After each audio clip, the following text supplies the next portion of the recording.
જ્યારે આ લોકશાહીના પર્વની ઉજવણી થઈ રહી છે ત્યારે વાત કરીશું નવસારી જિલ્લામાં લોકસભાની ચૂંટણીમાં મતદાન મથકો પર લાઈન લાગી ગઈ છે અને આકરી ગરમી હોવા છતાં પણ ઉત્સાહભેર મતદાન મથકો પર લાઈન લાગેલી જોવા મળી હતી। આજે પક્ષના નેતા કાર્યકરો મતદાન કરવા માટે મહેનત કરી રહ્યા છે। લોકશાહીના પર્વને લઈને કાયદો અને વ્યવસ્થાની પરિસ્થિતિ પણ સરસ રીતે જળવાઈ રહી છે। નવસારી જિલ્લામાં લોકશાહીના પર્વને લઈને ઉત્સાહભેર મતદાન મથકો પર મતદાન થઈ રહ્યું છે। 92 વર્ષની ઉંમરના બાને પૂછવામાં આવ્યું હતું કે બા મત ઘરે લેવા આવે કે ફોર્મ ભરે એમાં આપવો છે, ત્યારે મત આપવો જોઈએ છે, તો બાએ એવો જવાબ આપ્યો હતો કે દીકરા મત આપણે આપવા જવું પડશે અને દેશના વિકાસ માટે પણ મત આપણે આપવા જવું જ પડે।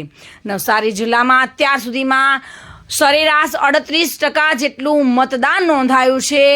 જો કે કહી શકાય કે બીજા જિલ્લા કરતાં નવસારી જિલ્લામાં મતદાનની ટકાવારી ઓછી કહી શકાય, પરંતુ હાલ લોકોનો જમાવડો જોવા મળી રહ્યો છે। બૂથ પર મોટી સંખ્યામાં મતદાતાઓ જોડાયા છે અને હાલ સમય હવે ઓછો રહ્યો છે, છતાં પણ લોકો પોતાના મત બૂથ સુધી પહોંચી રહ્યા છે અને મતદાન કરી રહ્યા છે।